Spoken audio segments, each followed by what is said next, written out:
Hola mis hermanos, hola mis hermanas, bienvenidos a este canal de Calvary Chapel Cuenca, donde estudiamos la Biblia libro por libro y versículo por versículo. En estos días hemos estado estudiando el libro de Primera de Tesalonicenses y estamos ya en el capítulo 4 y vamos a ver en este video vamos a ver del verso 13 al 18, que es lo que vimos la semana pasada, el día de ayer, un llamado a la santidad. El Señor dijo, ustedes están desafiados, llamados a seguir creciendo, a elevar sus estándares como cristianos. Y el día de hoy el Señor va a tomar un tema muy importante y yo creo que muy importante para estos tiempos que estamos viviendo. Y dice, esperanza para los muertos y esperanza para los vivos. O sea que hay esperanza para los que murieron y hay esperanza para los que estamos vivos. La respuesta es que sí. Si tienes tu Biblia, puedes abrirla en Primera de Tesalonicenses capítulo 4 del verso 13 al 18. Puedes tener tu Biblia en el papel, en la tablet, en tu celular o en tu computadora y acompáñame a conocer más de las maravillosas verdades de la palabra de Dios. Comenzamos entonces. Vamos a hablar acerca de la muerte, pero también vamos a hablar acerca de la resurrección. A lo largo de la historia, el ser humano ha debatido y se ha hecho la pregunta, y yo creo que todos nos haremos la pregunta alguna vez en nuestra vida, ¿qué sucederá después de la muerte? Pues déjeme decirle, en este estudio, la Biblia, el Señor nos va a responder qué es lo que sucede después de la muerte. ¿Qué más? Este tema sigue siendo también un misterio, pues los que mueren no pueden contar sus experiencias. Nadie ha regresado a la muerte y ya nos ha contado, vi esto o me pasó esto. A pesar que ha habido algunos videos de gente que ha tenido experiencias que dicen con la muerte, pero veamos lo que dice la Biblia acerca de la muerte. La Biblia, como vemos en el pasaje de hoy, nos explicará lo que sucederá después de la muerte, pero también nos explicará lo que sucederá después del regreso de Cristo a los creyentes muertos que están ahorita en una tumba, pero también nos hablará a los creyentes que estamos vivos cuando Jesús regresa. En esta enseñanza, en este pasaje de la Biblia, el Señor dice que seremos arrebatados. Entonces eso se llama como el rapto de la iglesia. Un zarpazo el Señor hará a su iglesia y la quitará de la tierra. Y vamos a ver qué ocurrirá en la tierra mientras la iglesia no está. Así es que sin más, veamos la esperanza para los muertos. Primera de Tesalonicenses capítulo 4, verso 13 dice, tampoco queremos, hermanos, que ignoréis acerca de los que duermen, para que no os entristezcáis como los que no tienen esperanza. La primera cosa que el Señor dice en este versículo es no olviden a los que murieron. Dicen que cuando uno fallece, uno es olvidado por la familia probablemente en la cuarta semana. Ya la vida de los que quedan comienzan a seguir su rumbo y poco a poco nos convertimos en un recuerdo, en una fotografía. Y a veces nos convertimos en una visita de cementerio una vez al año o algún recuerdo cuando esperamos o añoramos algo que tuvimos, no lo sé. Pero ¿qué es lo que sucede aquí? Dice, ¿qué sucederá? Dice, no olviden a los que murieron. Hasta momentos como estos, que nos recuerda que la muerte está allí esperándonos, nadie habla de ella. Pero aquí dice, no olviden a los que murieron. La muerte muchas veces nos asusta porque pensamos que es nuestro destino final. Y existen muchos pensamientos y frases llenas de pesimismo acerca de la muerte. No habrá resurrección, allí terminará tu eternidad. Entonces, ¿para qué estar viviendo para Dios? ¿Para qué estar viviendo en santidad? ¿Para qué estar viviendo en integridad, en justicia? Pero ¿qué es lo que dice en cambio la Biblia acerca de la muerte? Dice Apocalipsis 14:13, hablando acerca de la muerte, dice, oí una voz que desde el cielo me decía, escribe, bienaventurados de aquí en adelante los muertos que mueren en el Señor. Sí, dice la Escritura, dice el Espíritu, descansarán de sus trabajos porque sus obras con ellos siguen. Aquí dice, bienaventurados los que mueren. ¿Qué es lo que está diciendo aquí? 3 veces felices los que mueren. Y usted dice, ¿cómo así? Que morir es bueno, que morir es 3 veces feliz. Porque el Señor dice, descansarán de sus trabajos porque sus obras con ellos siguen. Descansar del dolor, la enfermedad, la tristeza, la angustia, la desesperación, el miedo. Descansar de todas esas cosas que te mantienen ahora mismo estresado, preocupado. Una quiebra económica, una enfermedad que te contagie quizás la pandemia que está afectando a nuestra sociedad. Vivimos con miedo, dice, descansarán. El Salmo 116:15, hablando de la muerte, dice, estimada es a los ojos de Jehová la muerte de sus santos, dando a entender que el Señor valora que usted y yo pues pasemos de la vida a la muerte. ¿Y por qué el Señor dice, estimada es a los ojos de Jehová la muerte de los santos? Porque el Señor sabe, quizás nosotros no lo habíamos sabido hasta este momento, o no nos enseñaron acerca de esta verdad, pero el Señor dice, yo amo, valoro la muerte de mis santos. Y usted dice, ¿por qué el Señor valora la muerte de sus santos? Porque como dijo Apocalipsis, dice los que pues descansarán de sus trabajos. Entonces como cristianos podemos llorar por la muerte de otros cristianos, pero no como los otros que no tienen esperanza. Los que mueren sin Cristo no tienen esperanza. Entonces el desafío está que cada uno de nosotros podamos haber creído en Jesús, haber entregado nuestra vida a Él para morir en Cristo. Nuestra pena es como la tristeza de alguien que ve a un ser querido partir a un largo viaje, sabiendo que lo volverá a ver. Cuando alguien que es cristiano muere, cuando alguien que conoce al Señor ha fallecido, cuando alguien regresa a casa allá en el cielo, dice, con la esperanza de que nosotros les volveremos a ver, no como otros que no tienen esperanza. Pablo en este verso dice a los vivos, no olviden a los que han muerto, ellos tienen esperanza. Si usted estaba pensando que su abuelita, su tío, su primo, que habían confiado en el Señor Jesucristo, murieron, y está pensando quizás no hay esperanza, Pablo dice hay esperanza para ellos. Es que eso estaba pasando con los tesalonicenses, habían recibido la enseñanza de la segunda venida de Cristo y ellos estaban a la expectativa de la venida del Señor, pero había hermanos que habían muerto y entonces está diciendo, ¿y qué va a pasar con los que murieron? Y entonces Pablo en este pasaje les dice qué es lo que va a pasar con aquellos hermanos que han fallecido, que están en un cementerio. Dice, ¿cuál es la esperanza entonces para ellos que han muerto? Primera de Tesalonicenses 4:14. Porque si creemos que Jesús murió y resucitó, así también traerá Dios con Jesús a los que durmieron en él. Pablo en una frase dice, ellos resucitarán, hermanos. Ellos no quedarán para siempre en la tumba. Ellos resucitarán. La muerte no es nuestro estado final. Si usted pensaba que la muerte es un estado final, déjeme decirle que está equivocado. La palabra de Dios dice, el Señor traerá Dios con Jesús a los que durmieron en él. Muchos vemos la muerte como la última parada, el fin del viaje de nuestras vidas, olvidando las promesas maravillosas de Dios. Lloramos por los que mueren y sufrimos en cada muerte. Olvidamos de estar agradecidos de haberles tenido con nosotros mientras estaban aquí. Pero también deberíamos estar gozosos de saber que le volveremos a ver en el futuro, que estaremos con ellos una vez más. Y aquí Pablo recuerda, dice, ustedes deben abrazar y creer en la promesa de la resurrección. Entonces, los que han muerto en Cristo mueren con la promesa de resucitar, de volver una vez más. ¿Que no le parece maravilloso de saber eso? Que el cementerio no es su morada final, la tumba no le va a tener eternamente allí a usted, que usted va a resucitar como Jesús resucitó. Esa es la esperanza de la enseñanza de la palabra de Dios, del cristianismo. ¿Y por qué es esa enseñanza? ¿Por qué trae esperanza? Dice Lucas 20:38, porque Dios no es Dios de muertos, sino de vivos, pues para Él todos viven. Para Dios todos vivimos, señores. Señoras, jóvenes, niños, adultos, para Dios todos viven. Dios no es Dios de muertos, sino Dios de vivos. Dios nos ve vivos a pesar de que estemos en el sepulcro, porque Él sabe que resucitaremos. ¿Qué más dice Romanos 6:5? Porque si fuimos plantados juntamente con Él en la semejanza de su muerte, así también lo seremos en la de su resurrección. Jesús experimentó la muerte, pero no se quedó en la tumba, Él resucitó. Aunque muchos de nosotros experimentaremos la muerte, pero también experimentaremos la resurrección, así como Jesús resucitó. Y eso es lo que Pablo está diciendo a la iglesia de Tesalonicenses. La esperanza es que ellos resucitarán, vendrán con el Señor.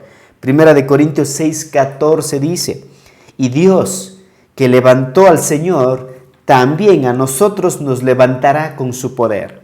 De la forma que el Señor ha obrado para resucitar a Cristo, de esa misma forma el Señor usará su poder para resucitar a usted y a mí si morimos. Y también lo hará con los que ya han muerto. En la Biblia hay muchas evidencias de gente que ha resucitado, el mismo Lázaro en el Antiguo Testamento igual. Esos nada más son como unas sombras del poder que Dios tiene para resucitar a los muertos. Pero ahora está hablando aquí a todos aquellos que han muerto en Cristo, serán resucitados. Primera de Tesalonicenses 4:15, ¿qué más dice? Por lo cual os decimos, esto en palabra del Señor, que nosotros que vivimos, que habremos quedado hasta la venida del Señor, los que quedemos hasta la venida del Señor, no pereceremos a los que durmieron, porque el Señor mismo, con voz de mando, con voz de arcángel y con trompeta de Dios, descenderá del cielo, y los muertos en Cristo resucitarán primero. Una vez más Pablo vuelve a enfatizar en este tema tan importante, tan especial, este tema que debe generarnos esperanza. Dice, los muertos en Cristo resucitarán primero. Aquí está hablando ya Pablo de la venida del Señor, algo que los tesalonicenses esperaban, anhelaban y realmente vivían a la expectativa del regreso de Jesús. Y la pregunta es, ¿cómo será la venida del Señor? Porque Jesús también prometió que iba a regresar a la tierra. Yo no sé si usted lo ha sabido o ha escuchado esa enseñanza. Jesús regresará. Jesús prometió que regresaría. Y estas son sus palabras en Juan 14:1. Dice, no se turbe vuestro corazón, creéis en Dios, creed también en mí. En la casa de mi Padre muchas moradas hay. Si así no fuera, yo os lo hubiera dicho.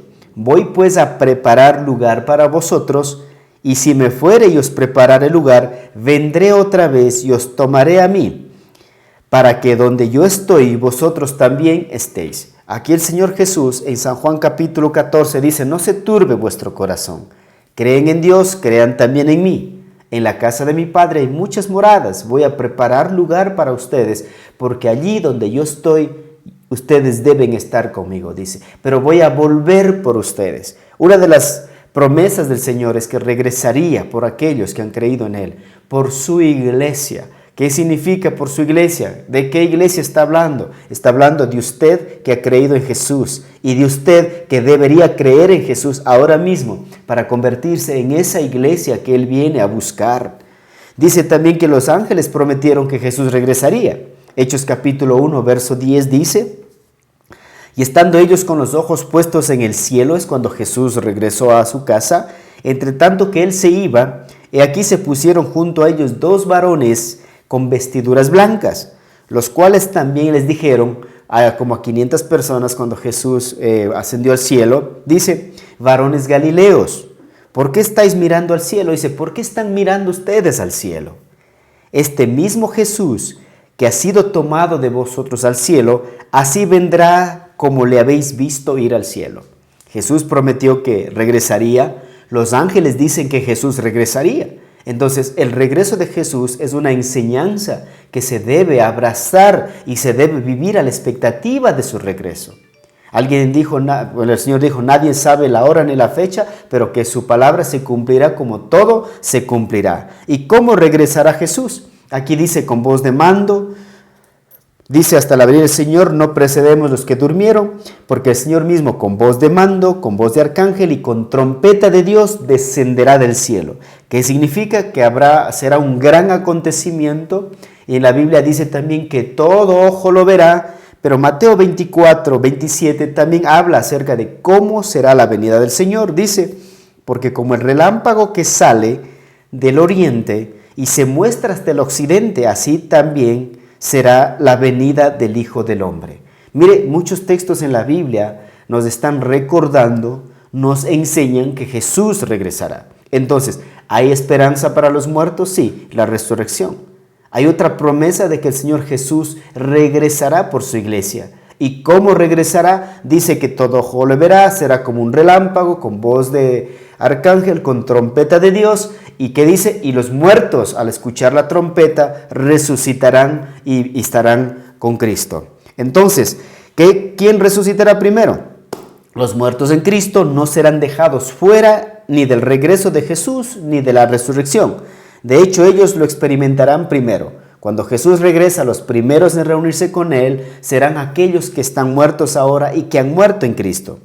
Es solamente después de que los fieles difuntos tomen su lugar junto al Señor que los santos en la tierra serán elevados para estar con Él, o más estrictamente, estén con ellos y se encuentren con Él. El primer grupo que se encontrará con el Señor en el aire son los muertos que han resucitado, que resucitarán. Después será el grupo de creyentes que estén vivos todavía en la tierra, que serán arrebatados, cosa que lo vamos a ver más adelante.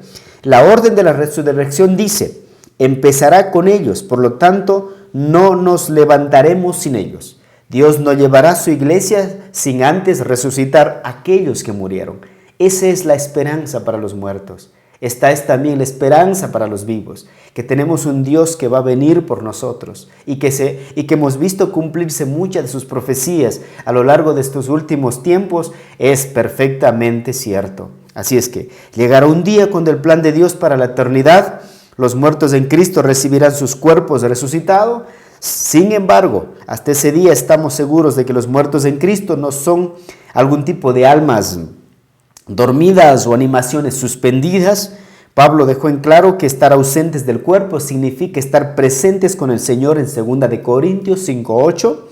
O los muertos en Cristo estarán actualmente con el Señor en un cuerpo espiritual, esperando la resurrección de sus cuerpos, o debido a la naturaleza de la eternidad sin tiempo ya tienen sus cuerpos resucitados porque viven en lo eterno ahora. Sin embargo, mis amigos, aunque los huesos sean dispersados a los 4 vientos del cielo, aún así, al llamado del Señor, se reunirá otra vez hueso con hueso. No dudamos que Dios cuidará el polvo de los preciados hijos e hijas de Él, porque eso es lo que el Señor hará, dice Charles Spurgeon.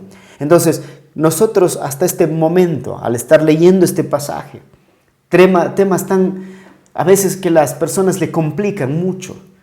Lo que hemos visto hasta aquí, hay esperanza para los muertos porque resucitarán. Esperanza para los vivos porque serán arrebatados para estar con el Señor. ¿Y por qué? Porque el Señor prometió que regresaría por su iglesia. ¿Y qué pasará con los vivos? Y aquí nos dice qué va a pasar con nosotros.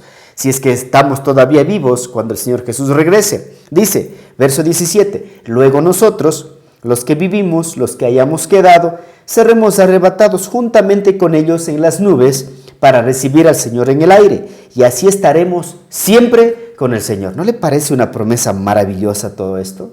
Dice, seremos arrebatados de este mundo. ¿Y por qué es que el Señor arrebatará a los que están muertos, les resucita, les lleva con Él, y a la iglesia le arrebatará para que estén con ellos siempre? La iglesia, mis queridos, no sufrirá los juicios de la tribulación y gran tribulación que se avecina sobre este planeta, debido a que Dios la quitará de este mundo mediante este evento del cual está hablando en Primera de Tesalonicenses. A este evento muchos teólogos, muchos pastores y muchos estudiosos de la Biblia lo llaman el rapto de la iglesia. Ahora, para saber cómo será el rapto de la iglesia, se pregunta a la gente, ¿será rápido? Primero resucita a los muertos, después del Señor, con voz de mando, con trompeta de Dios, nos lleva con ellos. Ahora, ¿cómo será ese tiempo de tribulación y gran tribulación del cual el Señor está rescatando a su iglesia? Dice Jeremías, describe que la tribulación y gran tribulación serán un tiempo de juicio sin precedentes, primero sobre la nación de Israel. Jeremías 37 dice, «A cuán grande es aquel día, tanto que no hay otro semejante a él. El tiempo de angustia para Jacob, pero de ella será librado». En el Antiguo Testamento a la tribulación y gran tribulación le llaman la angustia de Jacob, el dolor que se avecina a Israel, la persecución por parte del anticristo, las naciones como China, Rusia, que llaman Og, Magog, y todas las naciones árabes probablemente irán contra Israel, tratarán de desaparecer del planeta como siempre lo han hecho. Será un tiempo de angustia, de dolor, de sufrimiento. Veremos también ahí cumplirse lo que está de Apocalipsis capítulo 4 para adelante, las copas de la ira, etc. Puedes incluso ver todo el estudio del libro de Apocalipsis que tenemos en este mismo canal para que tengas más claro cómo será ese tiempo de tribulación y gran tribulación, un gobierno mundial, una moneda mundial, una religión mundial. Lógicamente no será el cristianismo y será el anticristo en persona gobernando la tierra. Y vemos estos últimos tiempos viendo cómo el caos en nuestro planeta está preparando el escenario para un gobernante mundial. Necesitamos ahora mismo una moneda mundial. Estamos en crisis económica todos los países. El dólar está perdiendo su poder, el petróleo está perdiendo su poder y qué decir de libre comercio, etcétera. Está fracasando tanto el socialismo como el capitalismo. Necesitamos una moneda común, pero también necesitamos una política común, un sistema político común. No podemos estar los de izquierda por acá, los de la derecha por acá, los demócratas por un lado, los republicanos por otro lado. Entonces necesitaremos un gobierno, una política global, que no sea ni de izquierda ni de derecha, sino sencillamente un gobierno global, basado probablemente en los intereses de todo el mundo, respetando los derechos, entre comillas, de todo el mundo, para que todos hagan lo que les dé la gana. Y entonces eso hará que el Israel sea perseguido por su fe, porque ellos creen en un solo Dios, y también serán perseguidos aquellas personas que después del rapto de la iglesia comenzarán a creer en Jesús, comenzarán a entregar sus vidas a Jesús y habrá un gran avivamiento de un cristianismo en tiempos de persecución. Pero eso será después del rapto de la iglesia, que serán perseguidos. ¿Qué más dice? La gran tribulación no solo se enfoca en Israel, la gran tribulación tendrá un alcance mundial donde la humanidad rebelde, por haber rechazado la gracia de Dios, el regalo de la salvación, sufrirá. Y hoy mismo mucha gente está rechazando la gracia, el regalo de la misericordia para que sean salvos por fe. En ese tiempo, cuando usted entregue su vida a Cristo, si se queda del rapto, va a tener que pagar literalmente con su vida. Será decapitado por creer en Cristo en esos tiempos, cuando la tribulación y gran tribulación esté aconteciendo en la tierra. Mateo 24, 21 nos dice cómo será esos tiempos. Porque habrá entonces gran tribulación, cual no ha habido desde el principio del mundo hasta ahora, ni lo habrá. Entonces lo que usted y yo estamos viviendo ahora, problemas económicos, problemas políticos, epidemias, problemas sociales, vemos de la destrucción de la familia, etcétera, no es nada comparado con lo que se viene. Los juicios que se vienen sobre la tierra son catastróficos. Quizás mucha gente no le gusta escuchar eso, pero Pablo está diciendo en 1 Tesalonicenses, hay esperanza, esperanza para los muertos que murieron en Cristo, esperanza para los vivos. Y esta es la esperanza, este mensaje que dice, hey, por favor, despierta. Es hora de que abandones, como hicieron los tesalonicenses, dice, se convirtieron de los ídolos al Dios verdadero y lo sirvieron. Este es el día de tu conversión, el día que entregues tu vida a Jesús. Y allí donde estás, arrodíllate, arrepiente de tus pecados, entrega tu vida al señorío de Cristo y serás librado de esta gran tribulación de las cuales está hablando aquí Mateo 24. Y usted se pregunta, dice, ¿hay pruebas bíblicas de que Dios realmente guarda y cuida a su pueblo ante juicios tan letales como la tribulación y gran tribulación? Pues podemos ver en la vida de Enoc, de Noé y de Lot. Noé, Dios libró del diluvio el arca es Cristo, mis amigos. Lot vino a los ángeles y le sacaron de Sodoma y Gomorra cuando vino el juicio. A pesar que Job era uno de los como cristianos carnales, pero había puesto su fe en Cristo. Entonces no se trata de tu religión, de tus buenas obras, sino de tu fe en Jesús.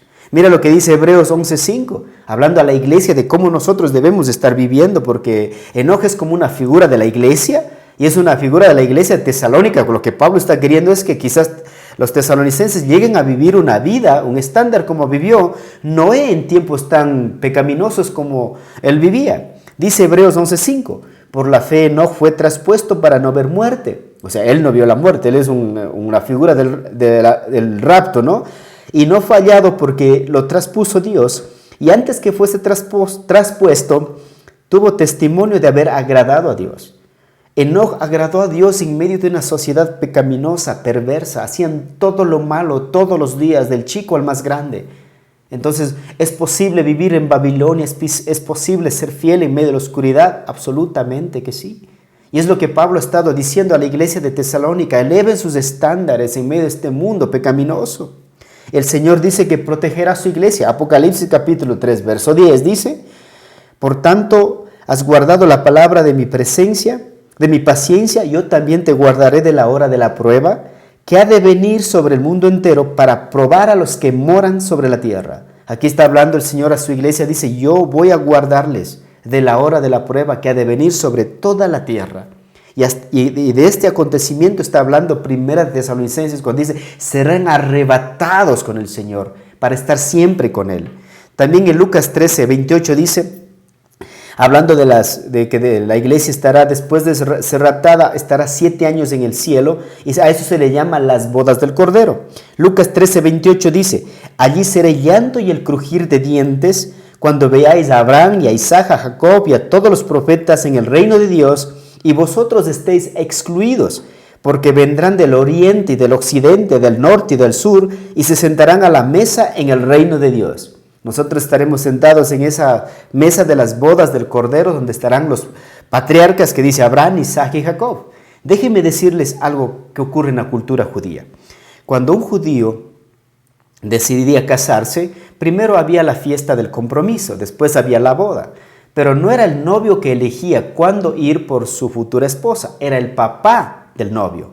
El novio iba a su casa después de comprometerse, construía una habitación, cultivaba el terreno, hacía todo lo que tiene que hacer un hombre para poder mantener a una mujer, en la agricultura, en la ganadería, y construir un lugar donde vivir. Era una habitación en la casa del padre que añadía esa habitación. Y entonces el novio tenía que decir, papá, ¿puedo ir por mi novia? Y el papá decía, no, espérate un poco más. E iba otra vez y le preguntaba, padre, ¿puedo ir por mi esposa? Y el papá decía, espérate un poco más.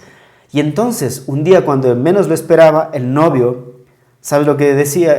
Recibía quizás la visita de su padre, golpeaba la puerta y decía, hijo, es hora de ir por tu esposa. ¿Sabe cómo lo hacía? Este hombre llamaba a sus amigos. Y entonces iban a la casa de la novia y hacían sonar la trompeta, y al sonido de la trompeta raptaba a la novia y le llevaba a la casa del padre. Y mientras llevaba a la novia a la casa del padre, la gente se iba uniendo en el camino. Y cuando llegaban a la casa del padre, cerraban la puerta. Nadie entraba ni salía. Y por 7 días celebraban la boda. Por eso Jesús dijo, yo no sé el día y la hora de mi regreso, mi Padre lo sabe. Dando a entender que así funcionaba en la cultura judía, para que ellos tengan mayor entendimiento de la palabra de Dios. Entonces, nosotros debemos estar como esas novias listas, esperando que cualquier momento puede llegar el novio por nosotros. Y cuando escuchemos el sonido de la trompeta, tenemos que estar listos. De eso está hablando. Y si no estás listo, y si no estás preparado, ¿qué dice? Porque vendrán del oriente, el occidente, y se sentarán a la mesa del Señor, pero allí será llanto y el crujir de dientes cuando veas. La gente trataba de entrar a la boda y no podía. Y entonces esa era una frase que decía, se ha quedado afuera llorando y crujiendo los dientes, diciendo, ¿por qué no me desperté? ¿Por qué no estuve listo para esta boda? Porque cuando iba a ocurrir una boda en Israel, los vecinos estaban a la expectativa de esa boda. Así es, estará la iglesia a la expectativa de la venida de su novio, que puede ser en cualquier momento. Entonces, Primera Tesalonicenses está diciendo esperanza para los vivos, hay esperanza para los muertos. El Señor Jesús va a regresar. ¿Está usted listo para ese gran acontecimiento que se avecina en esta humanidad? Verso 18, por tanto alentaos los unos a los otros con estas palabras. Dice, aliéntense con estas palabras. La verdad del regreso de Jesús por su pueblo y la eterna unión de Jesús y su pueblo debe ser una fuente de aliento para los cristianos. Los cristianos debemos estar alentando a las personas con este mensaje. Así es que, mis queridos, concluyamos. Filipenses 3:20 dice, mas nuestra ciudadanía está en los cielos, de donde también esperamos al Salvador, al Señor Jesucristo, el cual transformará el cuerpo de la humillación nuestra para que sea semejante al cuerpo de la gloria suya, por el poder con el cual puede también sujetar a sí mismo todas las cosas. Pablo dice, nuestra ciudadanía está en los cielos y el Señor va a regresar para transformar nuestros cuerpos de la humillación. ¿Está usted listo para ese momento grandioso que puede ocurrir este momento o puede ocurrir mañana o la próxima semana? Pero que ocurrirá, mis amigos.